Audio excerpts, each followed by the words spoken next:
Hello प्यारे प्यारे बच्चों, कैसे हो आप सब। स्वागत है आपका आरबीसी में। हम लोग सेल की जर्नी में एंडोमेम्ब्रेन सिस्टम तक हम लोग पहुंच चुके हैं। एंडोमेम्ब्रेन सिस्टम में हम लोग एंडोप्लाज्मिक रेटिकुलम के बारे में पिछला वीडियो में हमने पढ़ा, जो कि हमारा वीडियो नंबर 16 था। इस 17 वीडियो में हम लोग एंडोमेम्ब्रेन का दूसरा सेल ऑर्गेनेल देखेंगे, हम लोग गोल्जी अपैरेटस। तो चलिए हम लोग शुरू करते हैं। आज गोल्जी अपैरेटस को देखते हैं। गोल्जी अपैरेटस जो था ये डिस्कवर किया गया था कैमिलियन गोल्गी के द्वारा। तो उन्होंने क्या किया, वो साइंटिस्ट जो थे उन्होंने क्या किया, अपने नाम पे गोल्जी अपैरेटस का नाम रख दिया, जो कि उनका नाम में गोल्जी था तो इन्होंने अपना गोल्जी नाम दे दिया और अपैरेटस अपने से लगा दिया। ठीक है, तो उन्होंने ये नाम दे दिया गोल्जी अपैरेटस। सबसे पहले हम लोग लिखेंगे it was discovered by Camillo Golgi 1889 ईस्वी में। 1889 में इसका डिस्कवरी हुआ कैमिलियन गोल्गी के द्वारा। ठीक है, अब गोल्जी अपैरेटस का एक ही नाम नहीं था, बहुत सारा नाम रखा गया। जैसे में हम लोग दो चार नाम देखते हैं। पहला हम लोग देख लिए गोल्जी अपैरेटस, दूसरा इसका नाम हो जाएगा, लिख लेते हैं another name of Golgi apparatus, another name of Golgi apparatus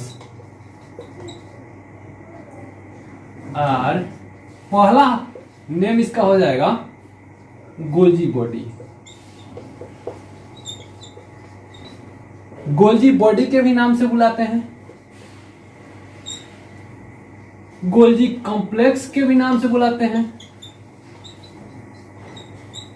एक ही चोर का बहुत सारा नाम है, देखिए तीसरा इसका नाम हो जाएगा डिक्टियोसोम।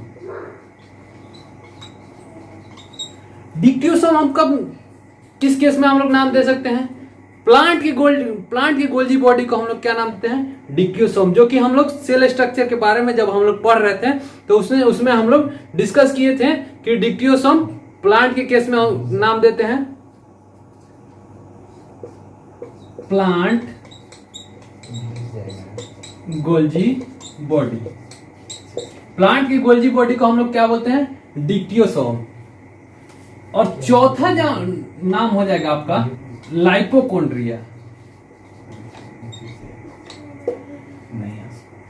जब लिपिड का कंटेंट गोल्जी बॉडी में अधिक होगा तो हम लोग उसका नाम क्या देखते हैं, लाइपोकोन्ड्रिया। ठीक है,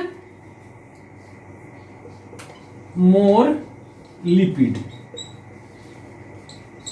लिपिड के बारे में हमने चर्चा किया था जब सेल मेम्ब्रेन पढ़ रहे थे, प्लाज्मा मेम्ब्रेन, उसमें हम लोग लिपिड का स्ट्रक्चर देखे थे, फ्लूइड मोज़ेक मॉडल। ठीक है, तो ये लाइपोकोन्ड्रिया हम तभी बोलेंगे जब लिपिड का कंटेंट गोल्जी अपैरेटस में अधिक होगा। ठीक है,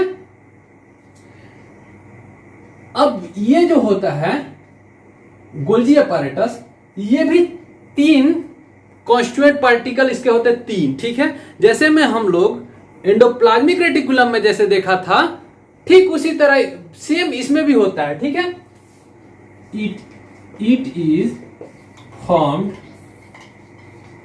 बाय 3 कॉन्स्टिट्यूएंट। 3 कॉन्स्टिट्यूएंट होते हैं इसमें। पहला भी सिस्टर्नी, दूसरा आपका हो गया ट्यूबियस, और तीसरा हो गया आपका वैक्यूल्स भी बोल सकते हैं या फिर वेसिकल्स भी बोल सकते हैं। अब ये तीनों नाम आपको देखिए एंडोप्लाज्मिक रेटिकुलम का याद आ रहा होगा। ठीक है, तो उसमें भी हम लोग सिस्टर्नी देखे थे, सेम नाम उसमें था सिस्टर्नी, ट्यूब्यूल्स भी था और वेसिकल्स था। तो इससे क्या पता चलता है कि ये डायरेक्टली पता चलता है कि ये एंडोप्लाज्मिक रेटिकुलम से बना है। ठीक है, डायरेक्टली क्या हम लोग सोच लेंगे, एंडोप्लाज्मिक रेटिकुलम से मिलके बना है। तो देखिए एंडोप्लाज्मिक रेटिकुलम से रफ एंडोप्लाज्मिक रेटिकुलम, ठीक है, रफ एंडोप्लाज्मिक से बनता है स्मूथ एंडोप्लाज्मिक रेटिकुलम। ठीक है। और स्मूथ एंडोप्लाज्मिक रेटिकुलम से गोल्जी अपैरेटस बनता है, तो GA हम लोग लिख सकते हैं। ठीक है, ये पॉइंट दिमाग में डाल दीजिएगा। ठीक है, तो इस जर्नी को हम लोग आगे बढ़ाते हैं, देखते हैं इसका स्ट्रक्चर कैसे होता है। मान लीजिए पूरा सेल हो गया। ठीक है, सेल के अंदर न्यूक्लियस हो गया। ठीक है, न्यूक्लियस महाराज सेंटर में होते हैं। ठीक है, और यहां पे इंडोप्लाज्मिक रेटिकुलम है ऐसे।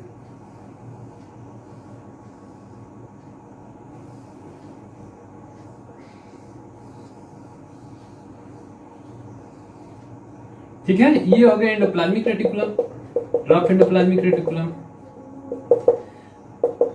और इसका स्ट्रक्चर जो होता है ठीक न्यूक्लियस से सटे होता है। ठीक देखिए,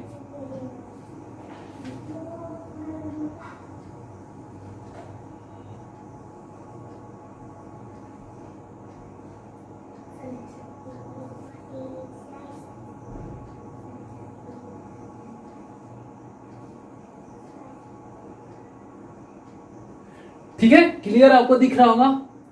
ये जो होता है न्यूक्लियस के जस्ट बाद फैला हुआ होता है, नेटवर्क लाइक होता है। ठीक है, देखिए कुछ कुछ सेलों में एब्सेंट होता है। It present in all cell except, पहला बैक्टीरिया में नहीं होगा। ठीक है, बैक्टीरिया में हम लोग जानते हैं कि जितने भी सेल ऑर्गेनल मेम्ब्रेन बाउंडेड होते हैं वो एब्सेंट होते हैं मोनेरा में। ठीक है, जो कि फर्स्ट किंगडम था। ब्लू ग्रीन एल्गी हो गया, और तीसरा हो गया हमारा आरबीसी। फिर आ गया रेड ब्लड सेल।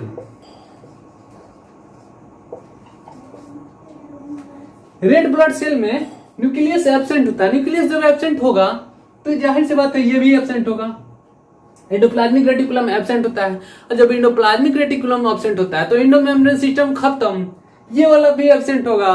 तो चूंकि इसका फंक्शन होता है कि ये जो प्रोटीन बना के भेजेगा इसको देगा, ये प्रोटीन बना के इसको देगा, तो ये पैक करके और उसको मॉडिफाई करके और सेल के बाहर भेज देगा, या फिर सेल के अंदर ही रख देगा। अगर सेल के अंदर जरूरत है तो सेल के अंदर छोड़ देगा, अगर सेल के बाहर जरूरत है तो सेल के बाहर भेज देगा। ठीक है, तो ये बैक्टीरिया, ब्लू ग्रीन एल्गी और आरबीसी, ममेलियन आरबीसी में एब्सेंट होता है। ठीक, अब देखिए इसका ये वाला जो फेस होता है, ये जो फेस होता है सीस फेस होता है। सीस फेस को हम लोग क्या एक और नाम देते हैं, फॉर्मिंग फेस। और ये वाला फेस जो हो गया ट्रांस फेस। ट्रांस फेस को एक और नाम देते हैं मैच्योर फेस।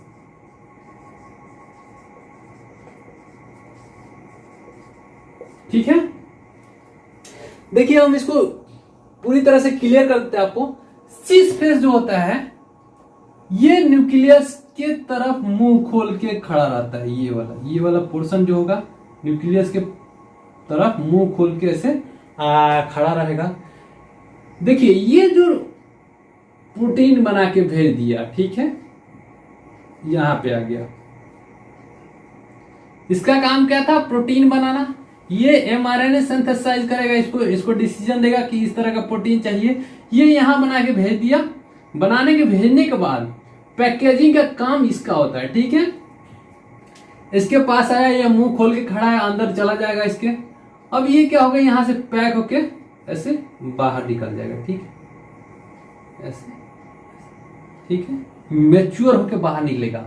तो जो फेस न्यूक्लियस की तरफ होगा उसी फेस होगा फॉर्मिंग फेस, मतलब ये बना रहा है। ठीक है, फॉर्मिंग फेस का काम क्या है, बना रहा है। तो ये अंदर घुसेगा तो ये बना रहा है। और ट्रांस फेस का मतलब हो गया, ऐसे याद रखिएगा कि जो ट्रांसफर कर रहा है, या तो ये सेल से बाहर इसका जरूरत है तो सेल के बाहर भेज देगा, या सेल के अंदर जरूरत है तो सेल के अंदर भेज देगा। इसका एग्जांपल हो गया लाइसोसोम। ठीक है, लाइसोसोम का फॉर्मेशन होता है तो वो सेल के अंदर ही रह जाता है, इंट्रासेलुलर ही रह जाता है। और इसका एग्जांपल हो गया जैसे में जाइमोजेन सेल है। ठीक है,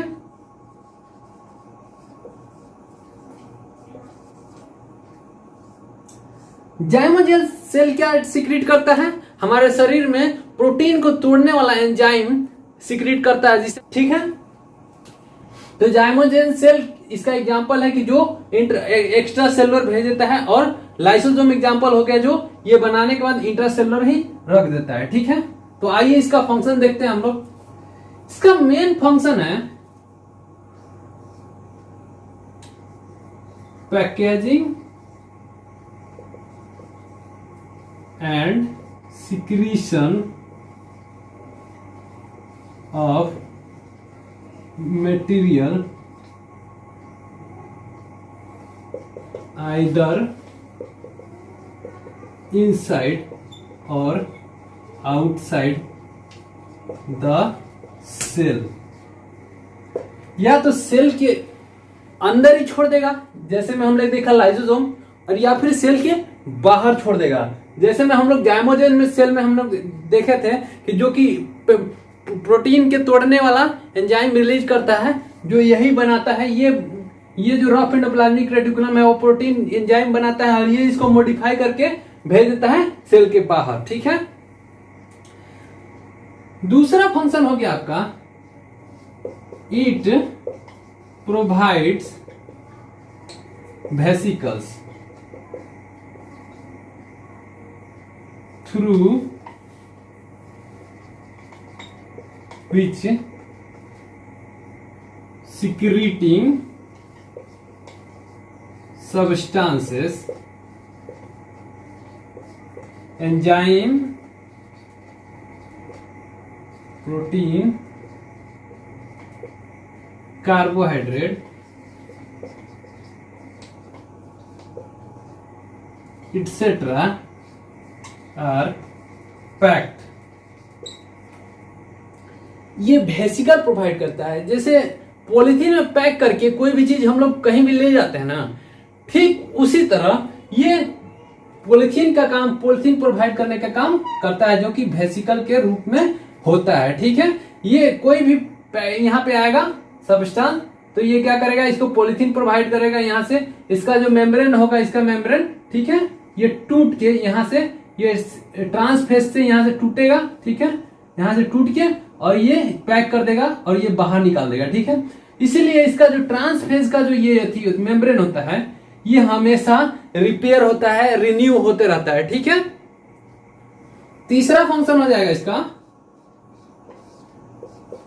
इट सिंथेसाइज ग्लाइकोलिपिड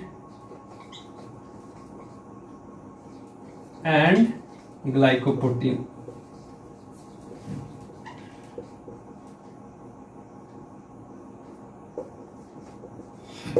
ग्लाइकोलिपिड और ग्लाइकोप्रोटीन का सिंथेसिस भी यही करता है। चौथा फंक्शन हो जाएगा आपका it helps in formation of cell wall, cell membrane,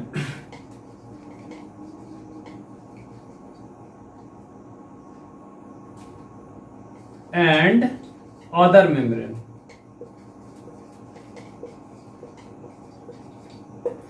कोई भी मेम्ब्रेन फॉर्मेशन में ये हेल्प करता है। एंडोमेम्ब्रेन सिस्टम में इसका काम होता है एंडोप्लाज्मिक रेटिकुलम का, और उसके बाद इसका काम होता है जो कि मेम्ब्रेन बनाने में दोनों बहुत ज्यादा ही उपयोगी होते हैं।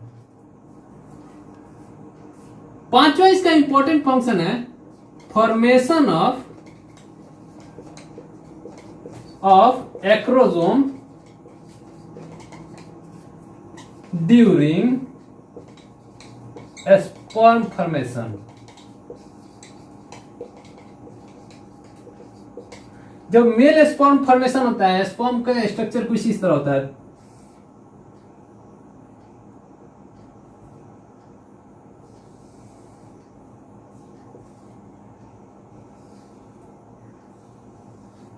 ठीक है, कुछ इस तरह का स्ट्रक्चर होता है, भाले जैसा होता है। यहां पे एक्रोसोम होता है, ठीक है, ये पोर्शन पे एक्रोसोम होता है।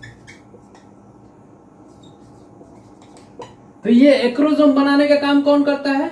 तो ये काम करता है हमारा गोल्जी अपैरेटस। ठीक है, ये हो गया ह्यूमन स्पर्म। ठीक है, यहां पे माइटोकॉन्ड्रिया होता है। जिस प्रकार लाइसोसोम का फंक्शन होता है सेल के अंदर, उसी तरह यहाँ पे एक्रोसोम का फंक्शन होता है। जो फीमेल एग होता है, ठीक है, उसको ये जाके यहाँ पे एंजाइम होता है, हाइड्रोलिटिकल एंजाइम होता है। ठीक है, हाइड्रोलिटिकल एंजाइम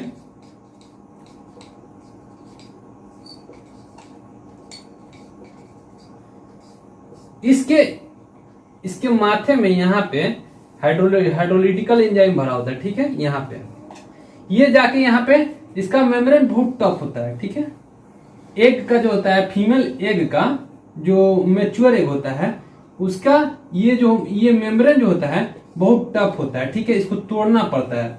इसको तोड़ने के लिए क्या चाहिए?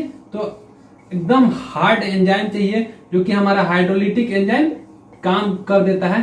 तो एक्रोसोम फॉर्मेशन करता है हमारे स्पर्म के अंदर।